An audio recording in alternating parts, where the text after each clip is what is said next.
Bien-aimé, bonsoir, c'est encore moi. Aujourd'hui, le thème c'est la femme travailleuse. Tout d'abord, une femme doit être travailleuse. La Bible dit carrément dans le livre de Ruth. Ruth est le modèle parfait pour une femme travailleuse. Je t'invite à lire Ruth. Tu verras par ce travail ce qu'elle a eu, les grâces qu'elle a eues. Elle a eu en même temps le champ où elle a travaillé et en même temps elle a eu un mari. Donc, du coup, j'invite aussi mes soeurs à ne pas dire que, ok, maman est là, nous sommes encore très jeunes pour travailler. Tu te lèves le matin, tu ne dresses pas ton lit, tu n'aides pas ta maman à la cuisine, tu fais pas les tâches ménagères, rien. Tu dis que, ok, c'est bon, maman est là. Ah, jusqu'au mariage, elle sera aussi avec toi. Mais je te dis que, ok, je suis tellement belle. Donc, du coup, l'homme qui va m'épouser, il sera aussi beau. Et beaucoup d'argent, vraiment, il aura beaucoup d'argent. Comme ça, on pourra prendre des ménagères, des bols, en fait, des hommes de ménage, quoi.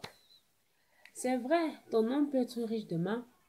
Tu peux être dans la prospérité financière. Tu es bien placé ainsi que ton homme.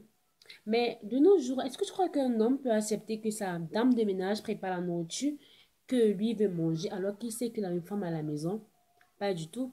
C'est vrai, il peut y avoir des jours où tu peux être occupé, tu peux demander à la dame de ménage de faire la cuisine pour ton mari. Mais ça ne doit pas être comme une routine.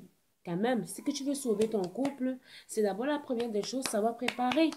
Savoir préparer, savoir être propre, savoir bien garder ta maison et surtout ton mari. Donc, du coup, ton mari ne peut pas rentrer du travail, il est fatigué, il dit que, ok, j'ai besoin de manger quelque chose. Fais des mains de ma femme. Et après, dès que le jour que tu entres à la cuisine, tu dis que, ok, je vais faire plaisir à ton mari. Franchement, il y a du sel, il y a du maggi, il y a, je sais pas, soit c'est pas bien cuit, soit c'est vraiment, en fait, dégueu, quoi. C'est pas mangeable, c'est pas du tout mangeable. Donc, du coup, nos femmes, nos jeunes filles, ma soeur, je t'invite à beaucoup travailler, franchement. Beaucoup travailler parce qu'il faut être travailleuse. C'est très, très important. Tu peux pas dire, ok, je te lève, ton mari va aller au travail. Il n'a pas repassé ses chemises. Toi, tu te dis, ok, c'est bon. Moi, je suis fatiguée, je peux pas repasser là. Parce que moi, je suis pressée pour le travail. Femme est organisée. Il faut être organisé dans la vie. C'est très important, l'organisation. Dans tout ce que tu fais, il faut être organisé, discipliné, savoir mettre un temps pour tout. Selon Ecclésiaste 3. Il y a un temps pour tout. Il y a un temps pour tout. Ne fais pas les trucs avec pression. Parce que au fur et à mesure, quand tu le fais avec pression, tu oublies certains trucs-là. Tu oublies beaucoup de choses. Donc, du coup, il est bien de faire la part des choses au bon moment.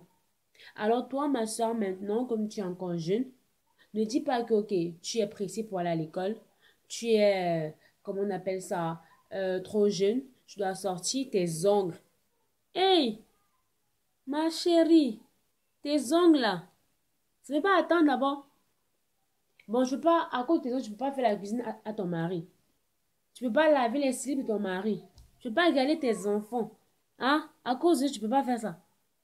Vraiment, franchement, faut pas faire ça, hein. C'est très, très... En fait, tu peux perdre ton mari comme ça. Et ça, c'est pour ça qui pousse parfois les hommes à aller voir ailleurs. Après, tu viens te plaindre devant ta maman, que maman, tu pleures quoi. Ta maman, elle a bien dit, il faut apprendre à cuisiner. Elle t'a dit, il faut apprendre à faire telle chose. Mais tu te dis que non, c'est bon, maman, elle fatigue, elle agace. Pas seulement ta maman, même quelqu'un de dehors peut te dire que ma chérie, il y a tel truc qui n'est pas bien, il faut faire comme ça là. C'est pas seulement quelqu'un qui sort de ta famille qui peut te rappeler des choses sur ta vie. Si Dieu permet que telle personne te rappelle une chose que tu connaissais déjà, c'est pas pour rien. Dieu n'est pas, il n'est pas fou pour te dire, ok, mets le point sur la chose là, mets le point sur le i là, c'est très important. Mais peut-être quelqu'un te dit, ok, je veux que tu fasses comme ça, mais je ne connaissais pas, tu négliges la chose, tu dis, ok, c'est bon, celui-là, il me sert quoi, il n'est même pas encore, elle n'est même pas encore mariée, mais elle vient m'aider. Ça, c'est vrai, tant que tu n'as pas encore vécu la situation, je ne peux pas connaître la situation de la personne. Mais écoute d'abord le conseil de la personne, la personne quand même a eu à voir des situations pareilles comme la tienne. Donc, du coup, écoute d'abord avant de juger la personne. La personne n'est pas pour dire, ok, je ne veux pas que tu dors trop, je veux pas que tu fasses ici, pas que tu fasses cela. Mais je te dis, oh, c'est bon, c'est là où celui-là, il babate quoi. S'il te plaît, ma jeune fille.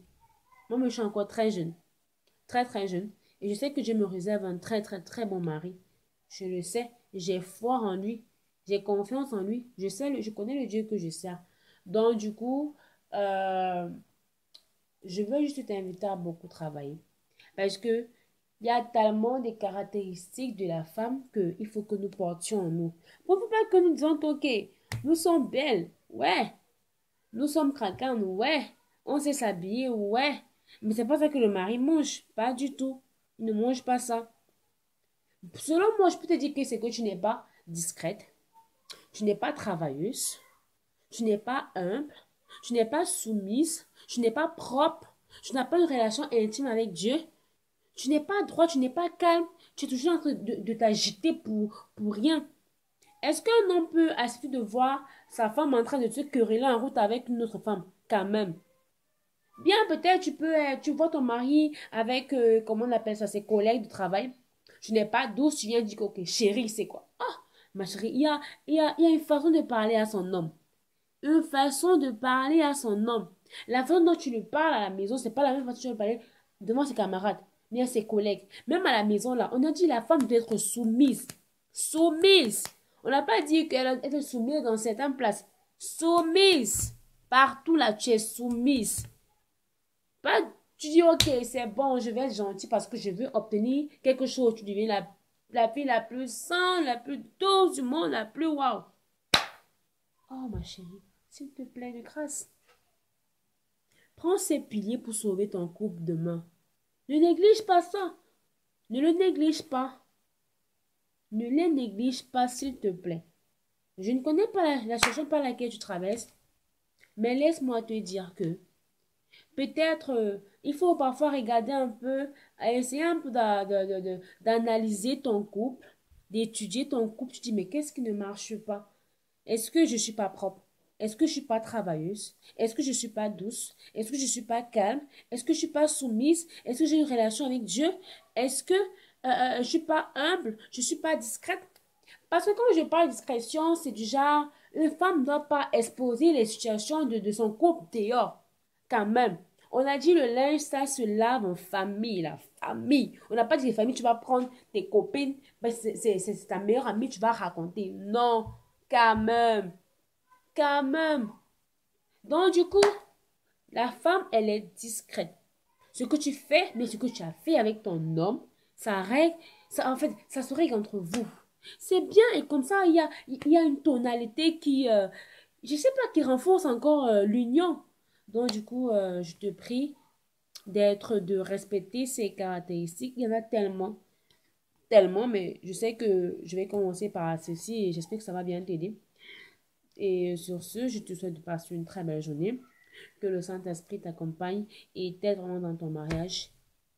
Et nous, jeunes filles qui ne sommes pas encore mariées, que nous invoquons le nom du Seigneur Jésus dans toute situation de notre mariage et qu'il nous prépare et qu'il nous envoie un homme vraiment superbe, semblable à son image. Et on verra vraiment un bonheur. Waouh, je t'assure. Ici, c'était Jana Hilary. Je vous demande de passer une très belle soirée dans la paix du Saint-Esprit. Bye bye.